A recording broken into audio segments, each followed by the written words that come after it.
सुन्नते खैरुल वरा के ज़मज़मे गाता रहा।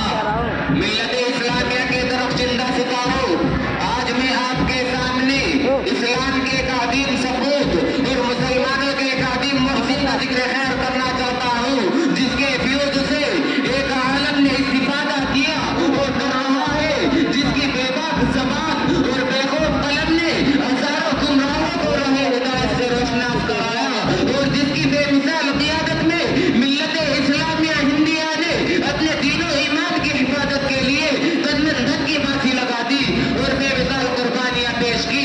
मेरी मुराद हज़रत इस्लाम हज़रत मौलाना मोहम्मद कासिम नानोती रहमतुल्लाहि अलैहि, मिल्लत इस्लामिया के धड़कते दिलों, ये वही मुजाहिद जलील है जिन्होंने बातिल को मिटाने और इस्लाम का परचम लहराने के लिए तन धन की फांसी लगा दी। हुकूमत बरतानिया ने हिंदुस्तान पर गाशिबाना सिक्का जमाया, इस्लाम को मिटाकर ईसाईयत की तबलीग शुरू की, जुल्म सिद्दत के पहाड़ तोड़े गए, कई लाख मुसलमानों को शहीद कर दिया गया, जिनके घरों में आदमी झूठते थे, उनका कटोरा लेकर दर की भीख मांगने पर मजबूर हो गए। शाही खानदान की बेगमात फटी चादरें सरों पर डालकर घरों में खाना पकाने की नौकरियां करने लगी। वो पर्दा नशीन औरतें जिनके दीदार से चांद सूरज तरसते थे, दर की भीख मांगने पर मजबूर हो गई। हर तरफ तबाही और बर्बादी का दौर दौरा था, खून पानी की तरह बह रहा था, गली कोचों में नाशे इस तरह पड़ी थी कि दरिंदे और परिंदे दिन दहाड़े लोग और खसकते थे। मुसलमानों को खिंजीरों की खालों में बच किया जाता था, तो हिंदुओं के मुंह में गाय का दूध ठूका जाता था। ईसाईयत को मिटाने के लिए दिल्ली में एक मीटिंग बुलाई जाती है। वजारतों बसीरत कासिम नानोती रहमतुल्लाहि अलैहि तुरंत देश मशवरे देता है, जिसके नतीजे में हिंदुस्तान में ईसाईयत में टक्कर के लिए कदम गायब हो जाती है। हमें दराज मांग कर लाए थे 4 दिन, हमें दराज मांग कर लाए थे 4 दिन, तो आरज़ू में कट गए 2 इंतजार में। दोस्तों, उस्तादी महदी ने ईसाईयत को मिटाने के लिए क्या कुछ नहीं किया। शामली का मैदान है, आत्मघाती की जंग जारी है, आप मैदान जंग के कोने में जाकर बैठ जाते हैं। हुकूमत बरतानिया का एक बिट्टू मौका पाकर आपके पास आता है और कहता है कि कासिम, तुमने बहुत सर मारा है, मेरी चमकती हुई तलवार तुम्हारी खबर लेगी। बेसाख्ता मतलब मुजाहिद की जबान से ये अल्फाज निकलते हैं कि यार क्या बक रहा है, अपने पीछे की तो खबर ले। अकल से कोरा अंग्रेज जो इन सर घुमाता है, कासिम नानोती की तलवार बिजली की तरह चमकती है और उसको जमीन पर तड़पा देती है। इसी जंग में मौसूफ की कटपटी पर गोली लगती है, हालत दीगर हो जाती है, कपड़े शराब हो रहे, मगर मुफ्ती कलाम का व्यापार उठता है और देखता है कि कहीं गोली का निशान नजर नहीं आता।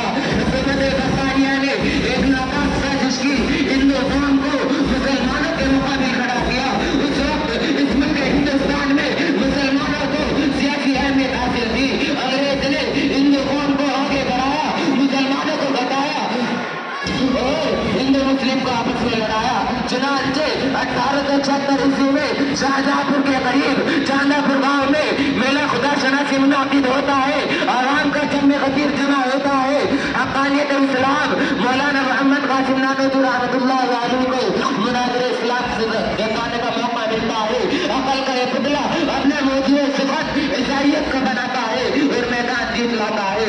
1877 ईस्वी में इसी जगह दोबारा मेला खुदा शनासी वजूद में आता है, मगर फतेह का सारा फिर भी इसी बहरुल उलूम के सर बदता है।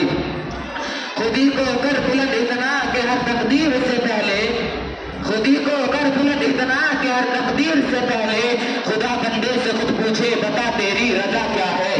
ये शहादत का उल्फत में कदम रखना है, ये शहादत का उल्फत में कदम रखना है।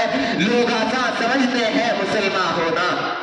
दोस्तों, पंडित दयानंद सरस्वती ने अपना मस्कन लुढ़की को बनाते हुए अहले इस्लाम से छेड़छाड़ शुरू की, मुख्तलिफ मकामात पर तकरीरों का सिलसिला शुरू कर दिया।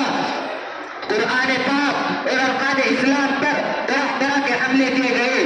पंडित को बनाने की दावत दी गई, बहुत कोशिशें की गई कि पंडित जी उलमा के सामने आकर अपने जौहर दिखलाए, मगर वो तैयार न हो सका, जिसका वाहिद सबब ये था कि पंडित जी मौलाना कासिम नानोती शाहजहांपुर के मेले में उन 2000 तकदीरों को दबोचे खुद चुन चुके थे जिन्होंने ईसाइयों को हवास बाख्ता कर दिया था।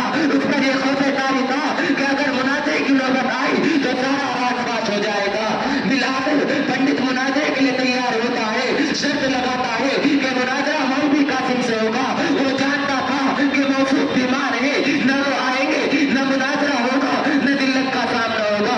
मौसूफ को जब उसकी इत्तला मिलती है तो कमजोरी के बावजूद तैयार हो जाते हैं और प्यादा पर उड़ के रवाना होते हैं। सरजमीन रुड़ की ज़बान हाल से चीख उठती है, किस शेर की आमद है कि रन कांप रहा है, किस शेर की आमद है कि रन कांप रहा है, रन एक तरफ जबकि खून कांप रहा है। इस्लामी फौज का ये सिपाही पंडित को मुनाजरे का चैलेंज करता है लेकिन वो तैयार नहीं होता। रुड़की से फरार होकर मेरठ बना लेता है। मुख्तलिफ तदबीरों से